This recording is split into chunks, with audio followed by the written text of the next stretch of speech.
Hello everyone, this is PM Chalapani here. I welcome you in my today's session. In this video, we are going to explore about how to solve this problem by using Fourier Transform. First, let me read the problem, then I will show you how to solve this problem. So here, we are given a function f of x, which is defined by a minus mod x, where when mod x less than a, if mod x greater than a, then your function is 0, right? So here, our task is to find its Fourier transform, and also we have to use that the result of Fourier transform to reduce this definite integral, which is equal to pi by 2. Okay, so let's break this concept to understand how does it work. So first, here we are going to divide this problem into two sections. This is step 1.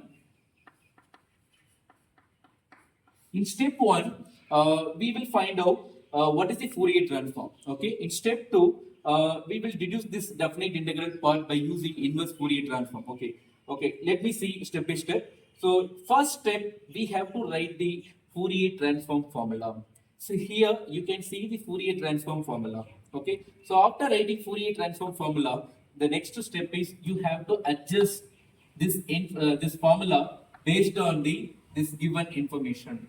Okay, based on this given results, right? So here I'm in my general formula, I'm having my limits, okay, from minus infinity to plus infinity. So in my case, my f of x is defined only minus a to plus c, right? So I'm going to adjust this limit from this limit to this minus a to a, right? So after that, let's come to f of x. You can get your f of x in the question itself. It is a minus mod x. You just write what is your f of x. Let's come to exponential part, that is e power isx. Okay, you can expand this e power isx by using Euler's formula, like cos sx plus I sin sx. So already we have studied Euler's formula. It is e power I theta is equal to cos theta plus I sin theta, right? So instead of theta, what we have here? Here we have sx. Okay. So you just replace theta by sx, and you have to expand this in terms of sx that I have done here. Okay. After expanding all these things, let's come to here. So here what I am going to do, I am going to multiply this f of x with this exponential part. So when you multiply this f of x with this exponential part, what you will get? You will get divided into two parts. Okay. So this is my first part. This is my second part, right? So here you have to understand what is saying in the first step and what you understand in the second step, because that is very important. Okay, here we are having symmetric limits. Here also we are having symmetric limits. Symmetric limits is nothing but whenever we have our limit in terms of same number with the only sign is getting changed. Okay, so that is called symmetric number. Okay, now if you have odd function in the symmetric interval, then your integration value is 0, right? So if you have even function in the symmetric interval, you can integrate only even functions, right, in the symmetric interval. So here I let you know how to check whether the given function is even function or odd function. So we have a formula. So we want to check our f of x, like f of minus x.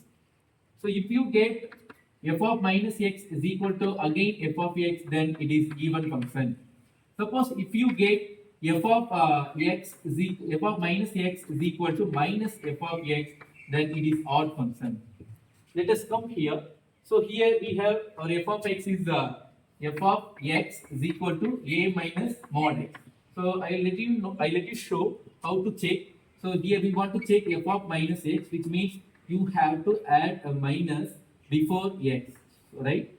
So what is your answer? It is a minus again mod x, because everything in modulus is positive, right? So here what is your a minus mod x? It is f of x. So you try to find f of minus x, you get the answer f of x. If you get f of x, then your given function is even function, right? So here it is even. So obviously cos of minus x is again cos x. So it is also even. Therefore, when you multiply even function into even, it is even function. So in the first part, in the symmetric limit, you are having even function. Let us move to the second part. Okay, with this same condition, you can check whether this function is odd function or even function. So just now we have discussed about a minus mod x. So it is a even function, right? Let's come to sine sx, which means sine of minus x. Sine of minus x. It is minus sine x, right?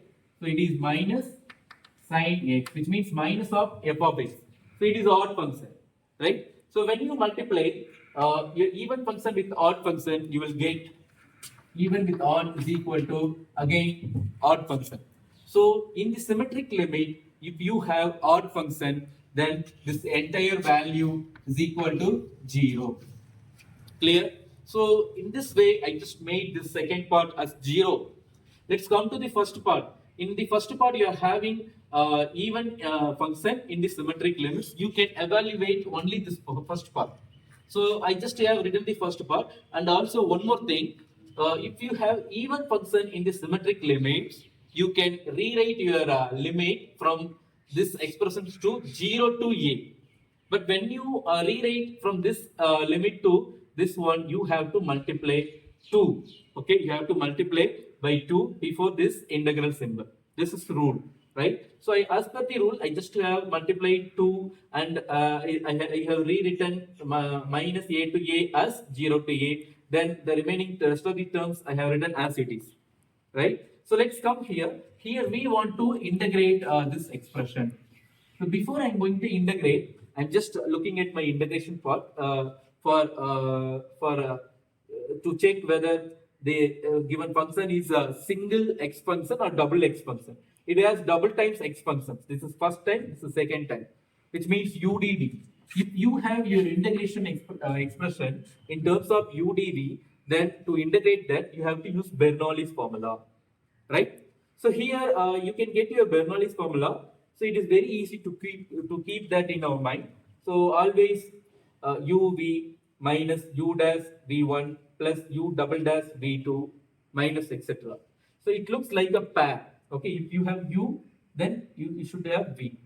There is no any dash or double dash or whatever it is. Suppose if we have single dash, then you should have V1 also. Then similarly for all other terms, right? So here to integrate this expression in this formula, we need what is U, what is V, and what is U dash, and what is V1, and so on, right? So first, I'm going to pick what is U and what is V from this expression, right? So always we should be very careful while picking our U, because we are going to differentiation. Okay, we are going to differentiate on U. At the same time, we are going to integrate on dV, right? So when we choose our U should give 0, okay, at some point of differentiation. In that aspect, you have to choose your U. Okay, if I choose cos Sx as U, definitely it will never give me 0 at some point of differentiation, because what will happen if you differentiate cos Sx? When you differentiate cos Sx, it will give us sine minus sine Sx. Then minus sine Sx into S. Then cos Sx into S square, and so on. It will be continuing, right? It will never get stopped at some point by giving 0 to us. Instead of choosing this one, if you choose this value as U, let me see here. I have chosen U is equal to A minus mod X. When I differentiate, I will get U dash is equal to minus 1. So if I differentiate one more time this expression, I will get 0. So there I can stop. So this is my successive derivative, right? So now let's come to what is the pair of U1. It is V1. Okay. So here I'm going to divide this into two parts. First, you pick this is U. The rest of the part has to be treated as dV as per the formula. So it is U, it is dV. So you have to write your U on left side. You have to write your dV on right side. One side you need to differentiate, on the other side you need to integrate. Right? This is what we need to do here. So already this part has done. Let's come to this part. So here we want to integrate, right, to get V1, V1 and V2. So we need to get till V1, because here our successive derivative is U dash. The pair of U dash is V1. So I'm going to get till V1, right? So here when you differentiate when you integrate dv, your answer is v. The cos integration of cos sx is sin sx. Then the coefficient of s has to be written in the denomination, right? This is the integration rule. Next, I get v. To get v1, I need to integrate this expression with respect to x one more time, right? So here, when I integrate this, I will get v1 on left side. Let's come to right side. It is minus cos sx divide by, again we have to write the coefficient of s here. Already we have a s, then s into s, it is a square, right? Now we have got all the necessary things, right? So next job is we need to substitute all these information in the Bernoulli's formula. Okay, let's see how I am substituting. So this is our integration expression, right? This is our u dv. So your u dv can be expanded as uv. So in this step you have to write here uv, the multiplication of uv as first term. So this is u, this is v. These two I'm going to multiply. So the multiplication part that I have written here. Let's come to the second part. In second term, I'm having minus before my second term. I just put my minus here. Let's come to the multiplication of u dash and v1. So it is minus 1, it is minus cos sx divided by s square. So minus times minus, if you multiply, what you will get? It is positive. It is plus s cos sx divided by s square, right? So it is plus, but here in formula we have minus. So again, minus cos sx divided by s square. Then upper limit, then lower limit. When you substitute upper limit, you will get this one. When you substitute lower limit, you get this one. Now after simplification, this is your step, right? So now, so far we have evaluated only this expression by using Bernoulli's formula. Before this expression, we have a result. So after evaluating by using Bernoulli's formula this expression, we have to multiply this result of this expression with this results, right? So what we have there, it is 2 by square root of 2 pi, then multiplication of 1 minus cos ax. This is my f of s, right? So successfully we successfully we completed finding Fourier transform, right? So what is our step 2? In step 2, we need to deduce that definite integral part by using inverse Fourier transform formula. So students listen, here we are going to use only two formulas. In the first step, we are going to use Fourier transform formula. In the second step, we need to use inverse Fourier transform formula.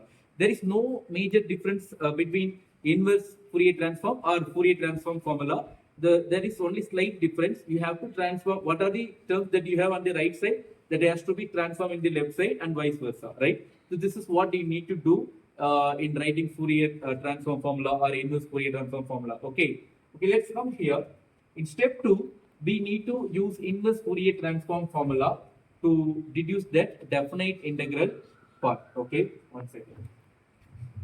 So first, let me write the inverse Fourier transform formula. So here I just have written my inverse Fourier transform formula. After writing inverse Fourier transform formula, let's come to adjust the value. It depends on the problem. So here we need to write what is f of s. F of s is nothing but this is your f of s. Then you have to expand this exponential part by using Euler's formula. This time we are having minus isx. In previous case we have positive isx. So here we have minus isx.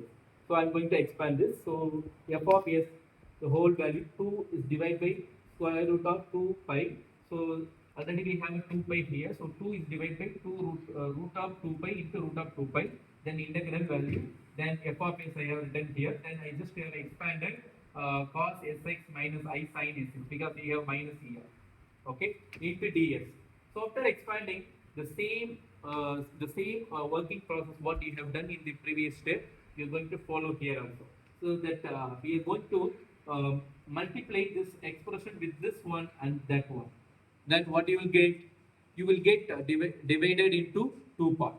So in the first part you will be having in terms of cos series. In the second part you will be having in terms of sine series.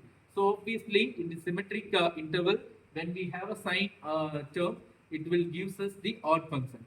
So if the function is odd in the symmetric interval, then the value is 0. That is why the multiplication of second part is 0. I directly put 0, right? So now you can write only the first part. So after simplification here, you will get only 1 by 5, right? So now I'm going to bring out my expected results. This is my expected results. So what is my expected? I should get 0 to infinity sin t divided by t whole square.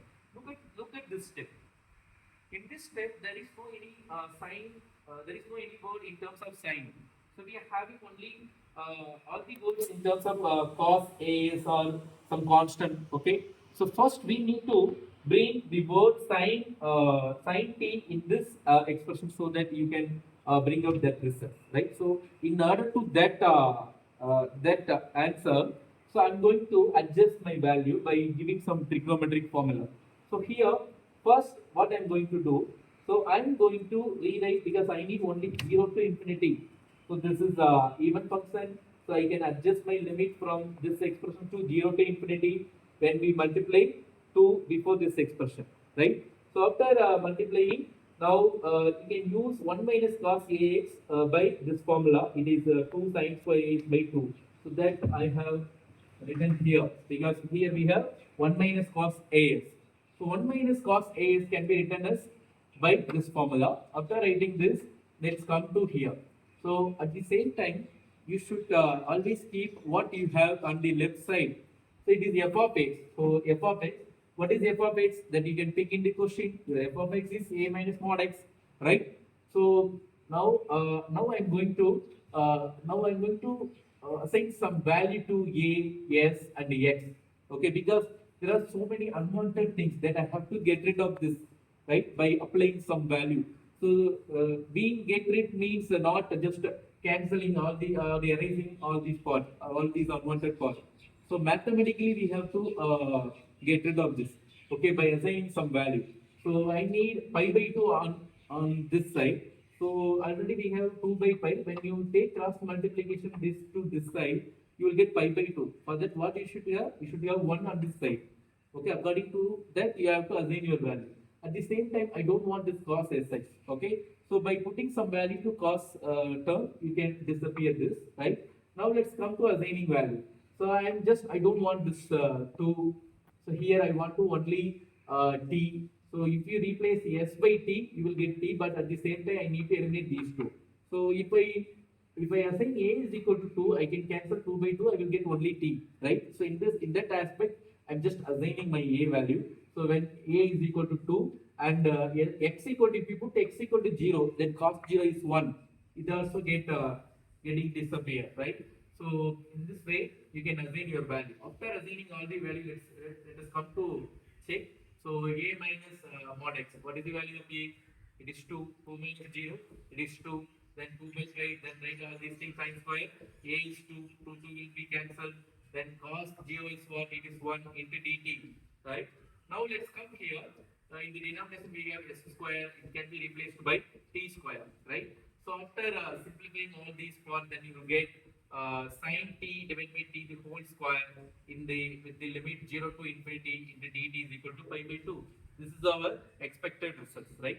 So successfully we got our definite integral also by using Fourier transform. So dear friends, here I want to summarize this problem. Like you need only two tools. The first tool is Fourier transform formula. The second tool is inverse Fourier transform formula, right? So by help of these two formula, you can solve any type of problem like this. Okay. So thank you so much. I hope you get a clear idea about how to solve problems by using Fourier transform. So I will meet you in next video. Thank you.